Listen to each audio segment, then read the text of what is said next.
It's hard to find deals here in 2025 on military surplus rifles, but what is a good deal? What are some of their fair values? Dan here with Battlefield Curator, and I've comprised a list of military surplus rifles that I think you can get for $600 or less here in 2025.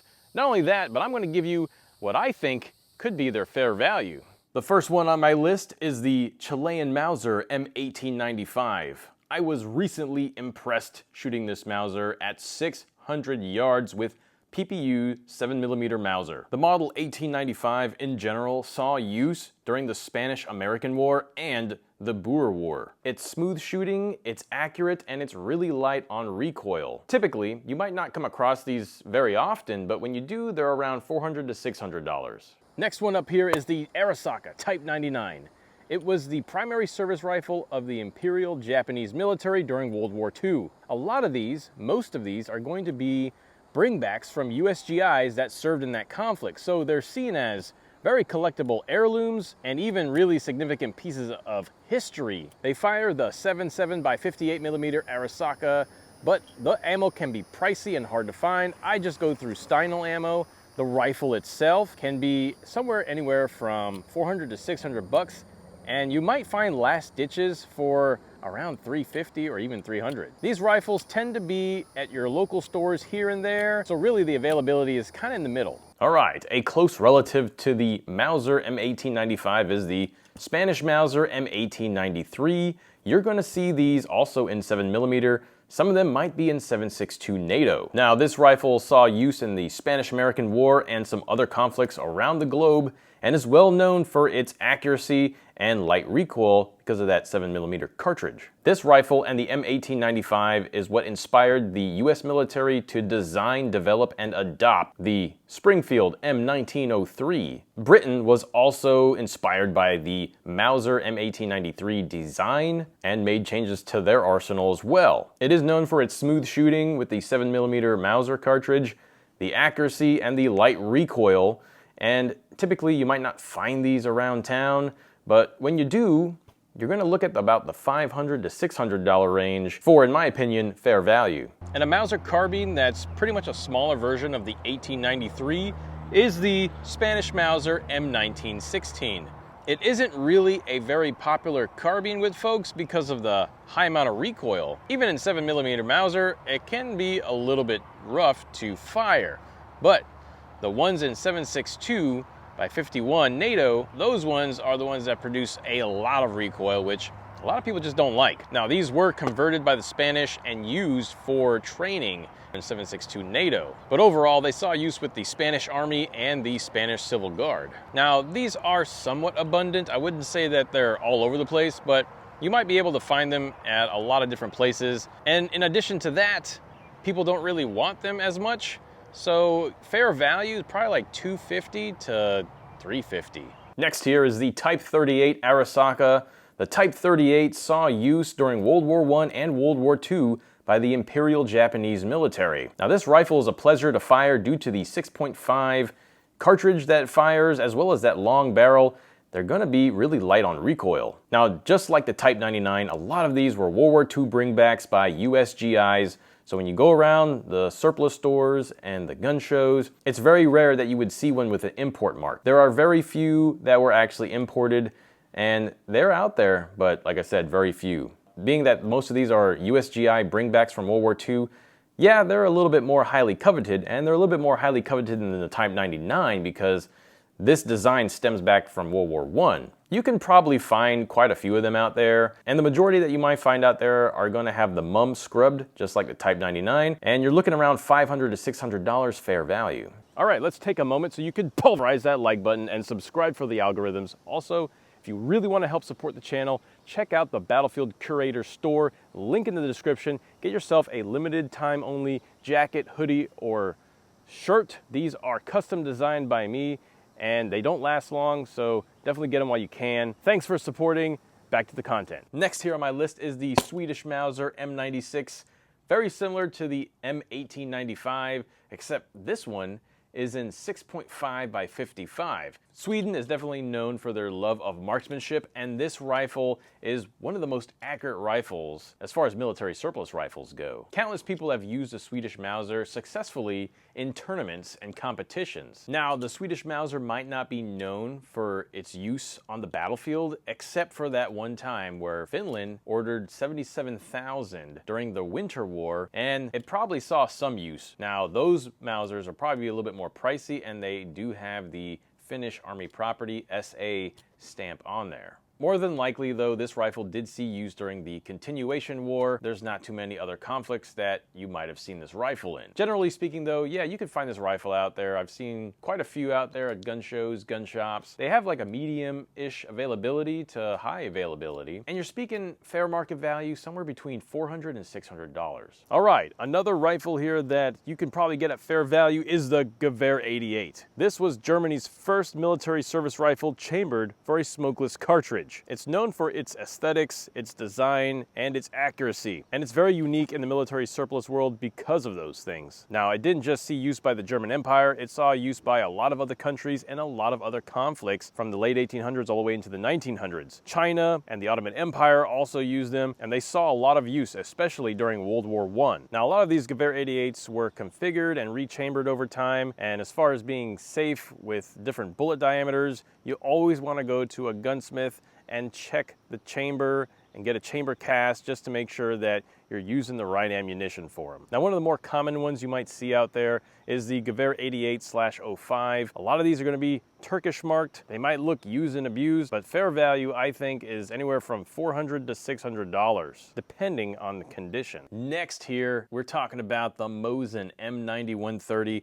So much history revolves around the Mosin M9130, used in so many conflicts all around the globe. Most notable in World War II, millions upon millions were made, and tons of them were imported into the US, but the majority of them you might find in the US have been refurbished for import. They might have the big old import mark on there. Now, they might be a bit rough to shoot. They shoot the 7.62 by 54R. A lot of them were used for hunting as cheap hunting rifles back in the day. Now they're seen more as collector items, and availability of ammo is actually pretty high, and the availability of rifles out there are pretty high. Fair market value, I'd say anywhere around 400 bucks. That's the sweet spot. I don't think anything much more than that is gonna be worth it, and if you find them for less than that, then yeah, that's a pretty good deal. Derek, what do you have to say about the Mosin M9130? The Mosin, in my opinion, it's a cool rifle. It's very old, very historic. I like some unique old stuff, and the only thing I don't like about it is actually shooting it. But then again, it's all opinions over here. All right, the next one on my list is the Yugo M48 Mauser. These are going to be an 8mm. They derive from the VZ-24 design and were post-World War II production. They saw use in the Lebanese Civil War and the Yugoslavian War. Now, as far as military surplus goes, these can be somewhat more abundant than other military surplus, and most of the time you find them, they're in really good shape. As far as desirability, they're only desirable because they are Mausers and the price point can be pretty cheap. Fair value, I am looking at anywhere from $400 to $600. All right, next one here is the Chinese Type 56 SKS, most well-known military surplus rifle, especially for newbies getting into the hobby. Very well known because of its presence during the Vietnam War, its development and design just after World War II and even during World War II. But for the most part, the Chinese Type 56 SKS came into the country in droves. There are tons of them out there. This is probably the most abundant military surplus rifle you might find in any of your local shops, gun shows, etc. And it also fires this 7.62 by 3.9. It's very abundant. You can go to your local box store and pick up maybe 100 cartridges in one single box, and just like going to some of these box stores, it's just like 5.56, you'll just see a whole bunch of them. Many were imported in the 80s, the 90s, the 2000s, and even as recent as this year.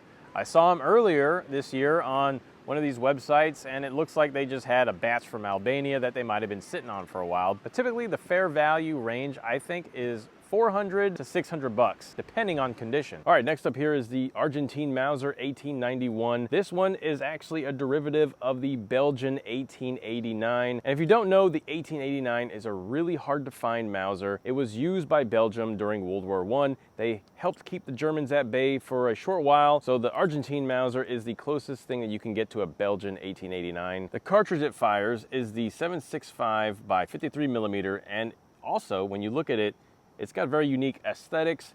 It's one of those that is very distinguishable from other Mausers, especially with that single stack box-like magazine hanging out. While it didn't see any use in major wars, it was used in quelling some rebellions and may have been used for small conflicts in South and Central America. It was adopted by Argentina and may have seen some use with other countries down there as well. Its light cartridge is pleasant to shoot, and I think fair value is anywhere from $500 to $600. All right, next up is a Turkish Mauser M38. The Ottoman Empire was known to use a variety of Mausers during World War I. They were especially known to be fierce fighters using these Mausers, especially during Gallipoli. Some of the Mausers they used were the 1893, the M1903, and the Gewehr 98. Now, post-World War I, the Ottoman Empire sought to standardize all their battle rifles and make them all 8mm Mauser. So, they pretty much rebarreled them and reconfigured them to all fire 8mm Mauser. And these would be known as the Mauser M38. Now, these can be quite rough looking. They could also be pretty good looking. You might find them mainly at gun shows, but I'd say availability is kind of in the middle. You just gotta check them, just like every other rifle on this list, to make sure they have a good bore and they function correctly. And if you're not sure, go see your local gunsmith. Next rifle here that you could probably get for under fair value or around fair value are Carcanos. Specifically, I'm talking about the M91 cavalry carbines. These were used by Italy during World War I and World War II. They are currently being imported by Italy and are some of the cheapest military surplus rifles that you can find right now. What can be hard to find is the ammo, the 6.5 by 52 millimeter Carcano. I get mine from Steinel Ammo, and they've helped out the channel in the past, so definitely shout out to them. And I'd say they have a good variety of cartridges for military surplus weapon. Another thing you got to be cautious about with the ammo is not all ammo is actually made to spec. Some of the ammo out there might be a little smaller than you would like to get if you're looking for accuracy at 100 yards or more. Steinel Ammo makes the bullets to spec specifically for the Carcanos, and the diameter is 267 inches. Now, those are pretty accurate. I've actually taken Steinel ammo to 600 yards. I mean, last year I harvested a deer with their soft points. That just goes to show that Carcanos are a viable platform to use, and they can be very accurate. You also gotta know how to aim it, because the sight picture is a little different. You gotta aim pretty much at the bottom of the target if you're trying to hit it at around 100 yards or less. Not only that, but some people might complain about other quirks when it comes to Carcanos, and some people might say that it's just a clunky action and it's a cheaply designed rifle. I mean, yes, these rifles were produced in mass for primary military service use in Italy, and yeah, there's a lot of things that they did to cut costs. So with that being said, these Carcanos and other Carcano variants out there can be had for anywhere from $250 to about $450. All right, another one I got up here, quite surprising in my opinion, is the Czech VZ24. These Mausers were used by many different countries, including Bolivia, Persia, Lithuania, and even Germany during World War II. The VZ24 predates the K98K, but looks pretty similar. It fires the very common, for the time, 8mm Mauser. And since Germany took over a lot of countries in the area, including Czechoslovakia, there was a lot of VZ24s to go around, and a lot of different countries that got absorbed into the German military and the German occupation that used the VZ24. Now, these were even produced post-World War II, and as far as availability goes, yeah, you might be able to find them here or there, but I'd say that's on the lower end. You don't see them too often, and fair value, in my opinion, is anywhere from $400 to $600. And that's not too bad for a Mauser rifle that was used during World War II. All right, the last one here on my list is the Swiss K31 or even the K1911. These rifles are known for their straight pull bolt action design and their superb accuracy, firing the 7.5 by 55 millimeter Swiss. Now, these were Switzerland's primary service rifles from pre-World War I all the way through World War II and even beyond. You have to consider that soldiers trained with these rifles quite often because, yeah, they were in the center of these different wars out there. And if a conflict broke out, they would be right in the middle of it. Good to very good to excellent are going to be the conditions you might find them in. Fair value, I'd say anywhere from $400 to $600. So overall, these rifles that I've just listed off, I think you can find them for around that kind of fair value in 2025 here. And if you see them for any less, you're probably looking at a pretty good deal. That being said, you might have some different values in your mind, or maybe your valuations are different in your local area. What are you seeing out there? What are you seeing at the gun shows? Let me know in the comments section. And as always, be sure to learn history and curate history. Pulverize the like button and subscribe if you haven't. Make it a great day.